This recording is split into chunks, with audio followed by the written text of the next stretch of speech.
से बचाने के लिए, आपके जीवन में आने वाली हर रुकावट को दूर करने के लिए और सफलताओं से आपका रिश्ता जोड़ने के लिए मैं इस सेगमेंट में आपको देता हूं हर रोज एक रामबाण उपाय और एक वास्तु उपाय। तो चलिए उपायों का सिलसिला शुरू करते हैं और बात कर लेते हैं आज के रामबाण उपाय की। दर्शकों, आज मैं आपको बताने वाला हूं ऋण मोचन का बहुत ही चमत्कारी, बहुत लाभकारी और अनुभूत प्रयोग। अनुभूत प्रयोग से मतलब ये होता है, तात्पर्य ये होता है कि जिसका प्रयोग आजमाया हुआ है, जिसको हम लोगों ने किया हुआ है। आज लगभग हर व्यक्ति कर्ज से डूबा हुआ है या किसी न किसी प्रकार से अपने रुपए पैसे को लेकर के बहुत ज्यादा परेशान है। कहीं ना कहीं उसके ऊपर थोड़ा बहुत ही सही लेकिन ऋण अवश्य है। तो इस प्रयोग को आपको करना चाहिए। ये 40 दिन का प्रयोग है, बहुत ही निष्ठा से करने वाला प्रयोग है। इस प्रयोग को करके आप बहुत अच्छा लाभ ले सकते हैं। आपको करना यह है कि किसी भी शुक्ल पक्ष के मंगलवार के दिन से आपको ये प्रयोग को शुरू करना है। प्रदोष काल में या तो आप सुबह सुबह कर लें या संध्या काल के समय में आप इस पूजा को आरंभ करें। आप अपने आसपास के किसी भी प्राण प्रतिष्ठित शिव मंदिर में चले जाएं। आपको वहां पर जाकर के श्रद्धा पूर्वक भगवान शिव की उपासना करनी है। ये पहली पूजा, जब आप भगवान मंदिर में जाते हैं शिव के, तो आप जैसा भी करते हो, जो भी आपका नियम हो, आप जल चढ़ाते हैं, दूध चढ़ाते हैं, वो आपको कर लेना है। उसके बाद आपका ये अनुष्ठान शुरू होता है। आपने पूजा कर ली। अब शिव की पूजा के उपरांत आपको वहां पे 2 दोने रख देने हैं अलग अलग भगवान शिव के सामने।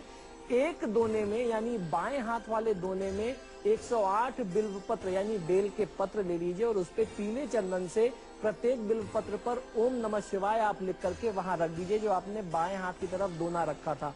और उसके बाद आपको करना यह है कि तत्पश्चात शुद्ध आसन बिछा करके आप भी वहां स्थान ग्रहण कर लें।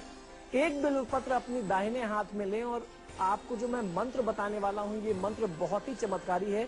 इस मंत्र के अन्य लाभ हैं, यानी बहुत सारे लाभ हैं। इस मंत्र से आपको उसको सिद्ध करना है। ओम ऋण मुक्तेश्वर महादेवाय नमः। मंत्र एक बार पुनः सुन लीजिए। ओम ऋण मुक्तेश्वर महादेवाय नमः। जब आपने एक पत्र उठाया और आपने इस मंत्र से उसको सिद्ध कर लिया, तो आपको दाहिने हाथ वाला जो आपकी तरफ दोना रखा हुआ था, आपको इस बेलपत्र को उसमें रख देना है।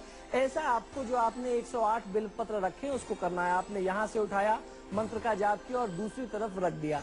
ये आपको कर लेना है। और फिर जब आप ये कर लें, इस मंत्र का जाप कर लें, ओम ऋण मुक्तेश्वर महादेवाय नमः मंत्र का जाप कर लें 108 बार। फिर वहीं पर बैठ करके 3 पाठ आपको ऋण मोचक मंगल स्तोत्र के करने हैं। ये बहुत ज्यादा चमत्कारी माना गया है। उसके साथ साथ अगर आप सर्वारिष्ट शांतर्थ शनि स्तोत्र का 5 पाठ करते हैं तो समझ लीजिए कि शनि मंगल द्वारा जनित जो भी आर्थिक समस्या या ऋण की समस्या आपके सिर पर बनी हुई है, 40 दिन के इस अनुष्ठान से वो गारंटी के साथ जाती है। भगवान शिव के मंदिर में जाकर के शिव के स्थान में ये तपस्या हो गई एक तरीके की आपके लिए 40 दिन की। जब आप इस प्रयोग को करते हैं तो कोई भी ऐसी शक्ति इस सृष्टि में नहीं है कि जो आपको कर्ज मुक्त होने से यानी अपने ऋणों से मुक्ति पाने से रोक सके। तो इस प्रयोग को आप किसी भी शुक्ल पक्ष के मंगलवार से शुरू करके नियमित 40 दिन तक करिए और उसका पूरा लाभ लीजिए।